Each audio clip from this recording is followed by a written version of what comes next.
What's up, y'all? It is your girl, Jerry Alicia. And first, let me say, welcome back to my channel. Y'all, we are back recording, releasing videos, and doing all the things. So, listen, your girl has been gone on a hiatus for good. Let's just say 2 months. It may have been three, but I think it's definitely been two. It's not because you did anything wrong. It was because I was going through a lot and I didn't know how to deal with it. And so I needed a moment which turned into like 2 months. Yeah, so life was life in spiritual warfare was doing what it does. Your girl wasn't sleeping. It was a lot going on and I needed a break. But y'all, we are back and I'm so excited. So listen, y'all, today I'm going to talk about something that happened to me this past weekend in Greenville, South Carolina. But before I do, make sure that you like, comment, and subscribe on this video so that y'all can get notified every time a new video drops. Okay, so make sure go do that right now and then come back and we're going to talk about my experience in Greenville, South Carolina.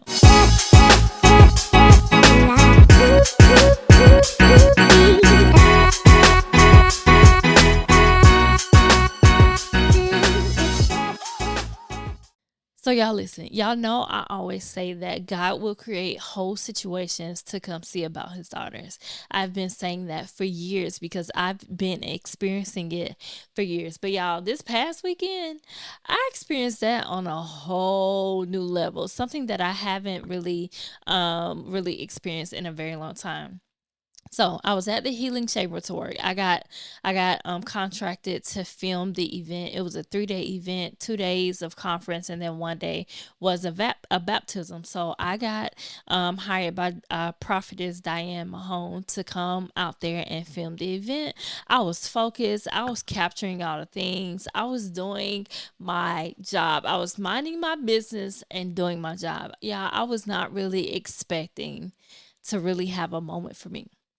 Now, I'm not even gonna lie. I did pray for a moment, but I wasn't expecting it. I had no real expectation that the Lord was gonna say anything to me. No real expectation that the Lord was gonna use Prophetess Diane or anybody else to talk to me in that manner. I just didn't really expect it. Like I prayed for it. Like I was like, God, you gonna have to say something. But I didn't really believe that He was gonna say something. I know that sounds really weird and really crazy, but that was the mindset that I was in before I left for Greenville last week. So, like I said, I was there to work, but God had other plans. God was like, "Oh, you go work this conference, but I'm gonna get you though." And so what had happened was Thursday was great. Conference started on Thursday. It was great. The speaker was great. Kickoff night was great. It was a good experience. Then Friday, I was actually invited to a VIP lunch. And if you know me, you know I'm extroverted, but I'm really an introvert. Like I really just be chilling and being to myself. I really just be in my own little world. But I was like, you know what? I'm gonna go to the VIP lunch. I'm gonna be sociable. I'm going to do all the things, right? And so I pulled up to the VIP lunch, met the other ladies that were there. It's about 10 of us in total. And it was cool. They were cool, they were nice, they were sweet, all the things. So it was cool. But y'all, the Lord be doing stuff even at lunch. And so I'm just gonna tell y'all about it. Like we get there, we're kikiing, we're laughing, we're eating some good food. And then we have an icebreaker that happens. And so the icebreaker is basically just introduce yourself and tell us one interesting fact about you. My interesting fact was that I'm a podcaster and podcast producer. So we talked about that for a little bit, and then we it went on to the other people. And so it gets to the last person, which is the host of the conference, Prophetess Diane. And so she starts talking about her new book. I think it's called I Surrender or Surrender. It's something with surrender in the title. I can't remember the full title. Prophetess Diane, if you're watching this, let me know what the full title is so I can correct this later. Anyway, so she starts talking about surrender. Y'all, as soon as she says the word surrender, deliverance breaks out at the table. I'm looking at what's happening, and I'm not gonna go into too much detail about what happened and with who, simply because that's not my story. I like, what happened with me did not happen at this point in the story. So I'm not going to go into a whole bunch of detail about that, because if they want to tell you what happened, they'll tell y'all. If not, then you just won't know. And it's none of your business. That's all I'm saying.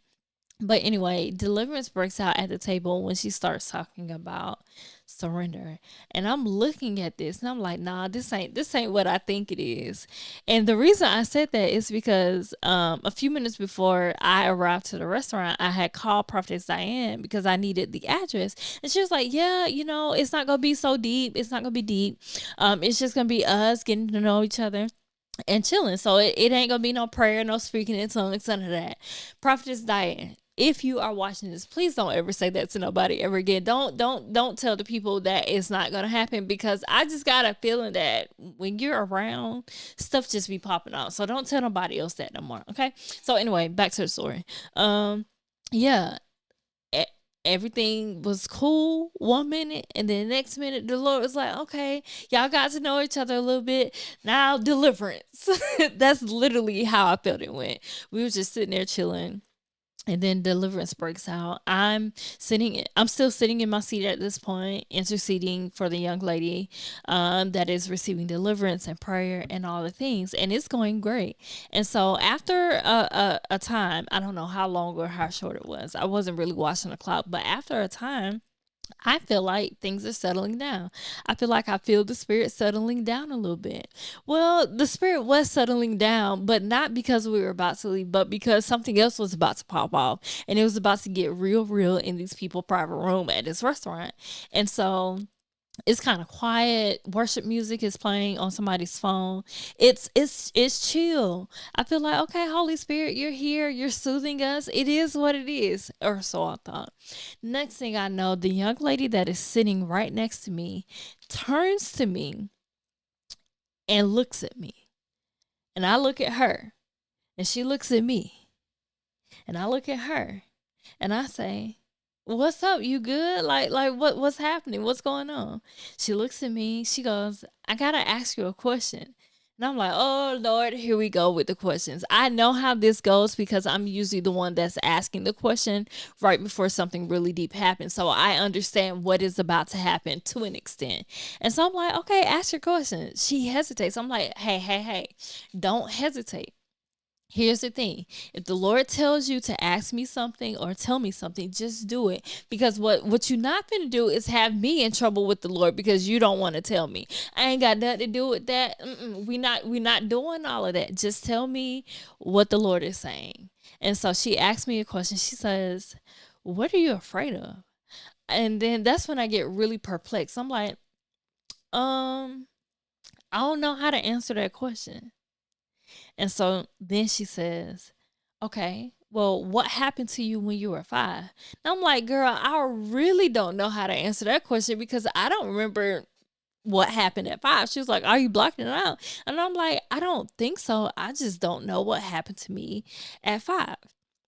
So then she was like, "Okay, well, what is the one thing that you don't talk about?" And I'm like, now I'm really confused because I'm a podcaster and I talk about all the things. So I don't know the answer to this question. So at this point, everybody else is kind of looking and listening. And they're like, "What are y'all talking about?" Because I'm laughing and I look really confused. And so they're like, "What are y'all talking about?" And so I was like, "No, you can tell them. It's cool. I'm an open book." Like, that's one thing about me. If something's popping off and it's for me, cool, right?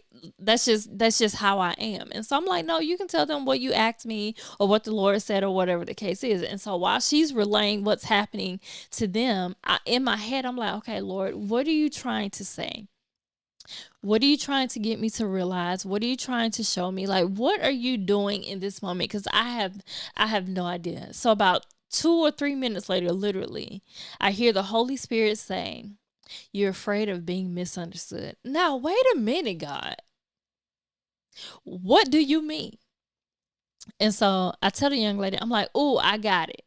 She was like, "Oh, what did the Lord say?" And I said, "The Lord says that I am afraid of being misunderstood." And so by this point, I have lightly touched on the fact that I've been dealing with infertility with me and my husband, right? And so the table knew that part. And so Prophetess Diane looks at me and she goes, "Hey, are you filming tonight? Are you working tonight?" I'm like, "Yeah, that's what you paid me for. I'm definitely working tonight. I'm here for the whole weekend, all the things." She was like, "Okay, can I pray for you now?" In that moment, I felt special. Here's why.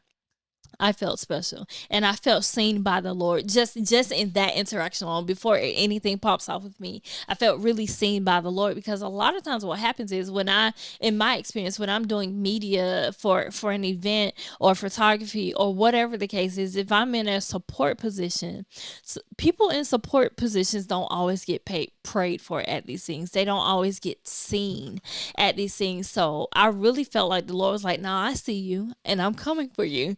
And so I was like, "Okay." And so I get up, she gets up, and she gets another lady that's at the lunch with us to get up because the other lady that was at the lunch, she has an infertility story as well.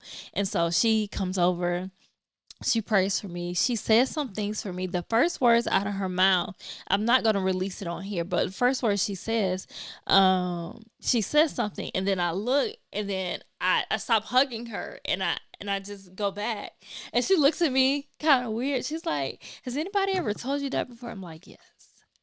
And so I got confirmation on something that a separate person told me months ago. And I'm like, "Oh God, you was serious about that word. I didn't know what to think about that. But you was serious about that. Okay, cool. That's okay. We can nip that in the bud. I don't got no more questions about that. You said what you said, God. I got it. Okay. I understand, Lord." And so she keeps talking and she's like, "Part of the reason you haven't conceived yet is because you have a deep fear of passing on being misunderstood to your child." And I'm like, now wait a minute. I have never said that out of my mouth. I've only felt it in my heart. You should not know that. Like, I know you're a prophet of the Lord, but you should not be reading me like that at this lunch in these people restaurant. So I just lose it. I start crying. Long story short, I end up on the floor in a puddle of tears. A lot of other stuff was said. There was some things that were unlocked during that thing, and so I end up in a puddle of tears on the floor. And all I hear is I don't know who it was, but somebody is praying and they're telling me to surrender. And in that moment, I literally felt like, "Okay, God, I really can surrender." And so yes, I ended up in a puddle of tears on the floor. And after a while, I'm just crying. I'm surrendering to the Lord. Like, I don't think at this point any words are really coming out of my mouth. I don't remember, but I really am surrendering to the Lord at this point. But then, after some time has passed, my body starts hurting. My knees was hurting. Oh dang, I just dropped my phone. Anyway, my knees was hurting. And so I'm like, I need to get up off these people's floor. And so I go to get up. The lady that is sitting next to me, she's been praying for me the whole time. She puts her hand on my back and she said, "You're not done yet." Now, ma'am. Now, ma'am. What? She goes, "No, you're not done yet. The Lord says that this is the position that He wants you in." And then I really lose it because here's the thing. What most people, like, nobody at the lunch would have known this because they don't know me personally, but even my close people, what most people don't know is that at this time prayer has become so difficult that I feel like I can't do it. Like by the time I got to Greenville, South Carolina last week, I was at wit's end. I was like, I don't know what to do. I was not sleeping. Prayer had become difficult. So it's like I want to pray. I'm trying to pray, but it's not working. Like, I feel like my prayers are hitting the ceiling and coming back down. Like, I can literally feel that. Like, I don't feel the presence of God at this point. And I'm like, "God, what is it? I know you're real. I know you're here. You say you'll never leave me or forsake me. So what is this?" And so when she said that, that's when I knew. without a shadow of a doubt that the Lord had come for me. That's why I say the Lord will create whole situations to come see about his daughters. Like he'll create whole atmospheres to come see about his kids. Because when she said that, not like I have never met this lady before. I don't know this lady, none of that. When she said that, I knew that the Lord was speaking to me about the whole prayer situation. And so when she says that, I really lose it because I'm like, oh God, you see me for real. Like you came for me in the middle of this lunch. There was no microphone. There were no cameras on. It was nothing. It was just your presence and your power. And I'm like, God, oh, you was serious about this. Like I know that I prayed. Cause like I said, before I left for Greenville, I prayed and I was like, God, if you're gonna speak, you're gonna have to do it and it's gonna have to make sense. I need to know that you hear me. I need to know that you are here, that your presence is with me. I need to know all the things. Cause like I said, I was at my wit's end. I was tired. I was mentally exhausted. I was emotionally drained. I was spiritually in debt, like all the things. And so when the Lord spoke through her and said, this is the position that I want you in, I was like, oh, I was like, oh, you was serious about that. Like you really was coming for me on today. And so I knew in that moment that God was like, I'm not finna wait for the right moment. I'm finna come to you. Like you ain't gotta come to me. You ain't gotta do no altar call. I am finna create this moment for you. Like I literally felt like God was like, oh, you think you just going to work. Okay, but I'm finna work you. And so that even though I say that it didn't come out of nowhere, even though I say that this whole, situation didn't came out of nowhere, it really did. Y'all, it was the most unhinged holy lunch I have ever attended. Like it was bananas. It was pandemonium all in that room. Like it was absolutely insane. But I love God so much, and I know that He loves me so much that He's like, no, I'm not gonna leave you dry. I'm not gonna leave you in a desolate place. I'm gonna show you. I'm gonna prove to you in this moment at this lunch while you looking cute. I'm finna show you that I got you, that I hear you, and that I see you. Like all of this came like during a season where I was like, God, like, is we beefing? Like that's how I felt like I was beefing with God. I didn't know it. I felt like God was like, nah, like yeah, we've been wrestling, but I got you.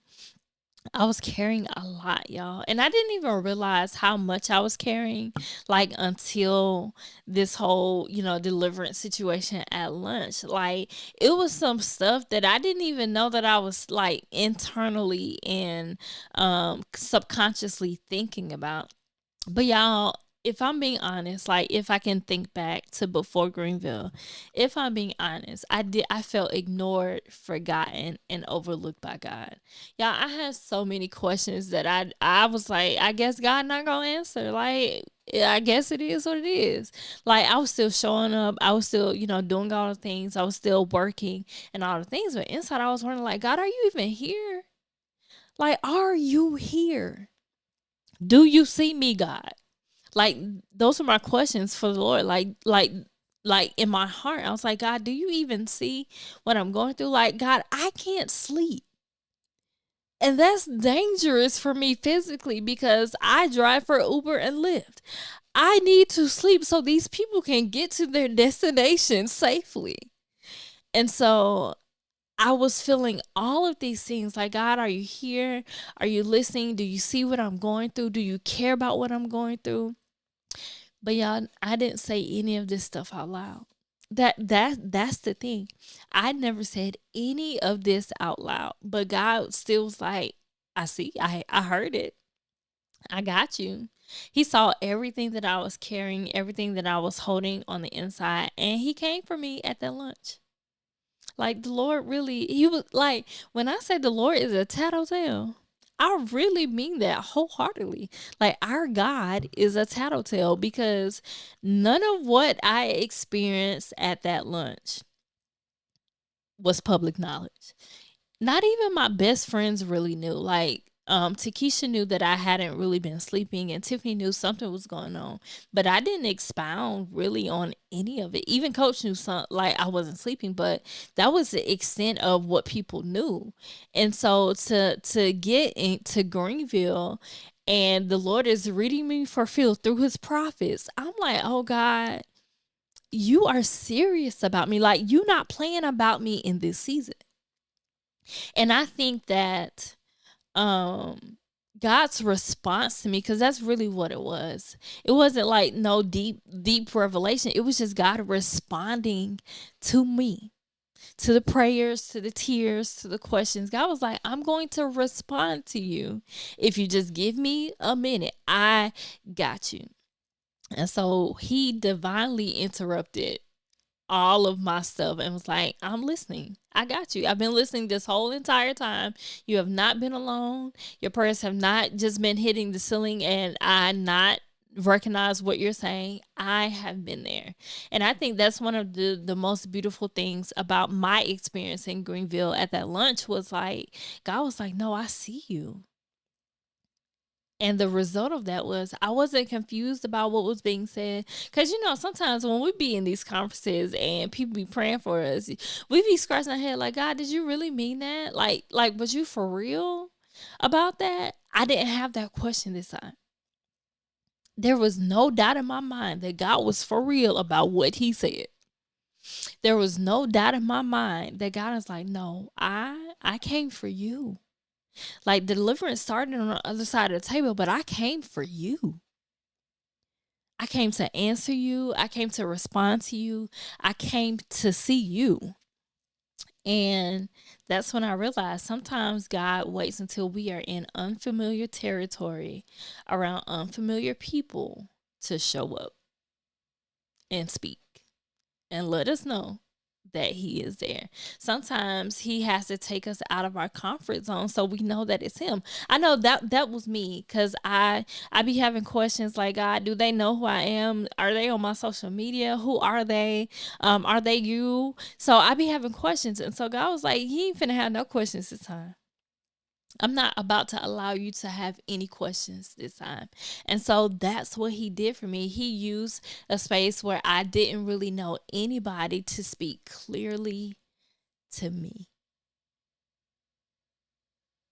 And so here's the thing, I didn't get every answer to every question that I had before the Lord. That's not how the Lord works with me. I'm learning that God is not going to give me every answer, because if He does, I will probably run even more. And He's like, I'm tired of you running. So no, we're not finna do that. I'm finna give you piece by piece by piece, crumb by crumb by crumb. But what I did get was the confirmation that God loves me. He sees me. He cares about what I'm experiencing, and that I am not forgotten about Him. And sometimes, if we're honest, that's all the healing that we need in the moment. Like, I didn't really need a whole bunch of answers. I'm learning. I needed to know that God was here. I needed to know that God saw my situation. He saw that I wasn't sleeping well. He saw that there were things in my heart that I needed to deal with Him. He saw all of those things. And so yeah, I left that lunch a different woman. I ain't even gonna lie. I left. I was weepy the whole time, because I was like, God, I just feel like crying, because you really see me. You know me. And so yeah, my situation didn't necessarily change, but I was changed. And I can say that with full confidence that I left Greenville changed. I walked away from that lunch reminded that I am God's daughter, not just a servant, not just somebody He wants to use, but I am His daughter, and that He will come see about me every single time. Because when I say the Lord don't play about me, I mean that. God don't play about me, and He will come see about me if I need Him to. So listen, if you are watching this and you've been in a silent season, I want to tell you a few things. If you felt unseen, unheard, or just plain forgotten by God, I want you to know that just because God is quiet does not mean He is absent. I think that's the takeaway. Just because He's quiet does not mean that He is absent. God sees you, He knows you and he is not ignoring you. Okay. Don't be like me thinking God is mad at you for something that you don't even know you did. He's not ignoring you. Okay. Sometimes what happens is, and I learned this just this past week, sometimes what happens is that he waits for the perfect moment to remind you that he's still there and he's still writing your story. And if you're anything like me, that moment might come at a VIP lunch. It might come while you're sitting in your bed. It might come while you're in a shower. It might come while you're at church at an altar call, but it will come. Okay. So don't give up. Don't be like me and shut down. Okay. This is a cautionary tale. Don't do it. Okay. Because I shut down because I didn't know what was happening and I didn't know how to function and not knowing what was happening. And it was a whole thing. But don't do that. Okay. Don't stop showing up. Keep showing up for the Lord. Keep praying, keep fasting, keep asking, keep inquiring of the Lord because he will answer. Like I said, God will create whole situations to come see about his kids. He will shift whole atmospheres to come make sure his daughters are okay. And when he does, I just want you to know, when it happens, everything in your life will change. So listen, y'all, if this resonated with you, I want to hear your story. Drop a comment below if you have ever had a moment where God came to see about you. Send me a DM or email if you have ever been in a situation where you thought God wasn't checking for you, but then you found out he really was checking for you, sis. Like you found out that God was like, where my daughter at? I need to go see about my daughter. If you've ever experience anything like that, make sure that you let us know what that experience was like. Also, make sure that y'all like, comment, and subscribe to this channel and follow me on Instagram at I am Jerry Alicia if you want more encouragement like this. Thank you for watching this video. Thank you for not leaving me when I left y'all for a couple of months. And here's the thing, it's not that I didn't want to create any videos. I honestly didn't have it, y'all. Your girl was going through for real. I didn't have anything for anybody. And I never want to be a person that likes to pour out or likes to encourage people when I don't have it. Because here's the thing, the Lord told me that I was responsible for y'all. And so I can't just be saying stuff. I can't be bleeding on y'all when I'm wounded. I can't be doing that. And so I needed to take a break. I needed um to just be silent for a minute, so that I could hear from the Lord, so that I could get my life together. And so I did, and we are back. So make sure that you are subscribed to the YouTube channel. Make sure you like this video if it resonated with you. If you know somebody who this video can really help, if you know somebody who is in a season where they feel like God is not listening or that God doesn't care, send this video to them. Let them know that God absolutely cares and he is for them. Okay. Like I said, God has not forgotten about you. And so don't ever think again that he has. Don't ever think that God is not for you, because he absolutely is. All right, y'all. I love y'all so much. Have a great day. Bye.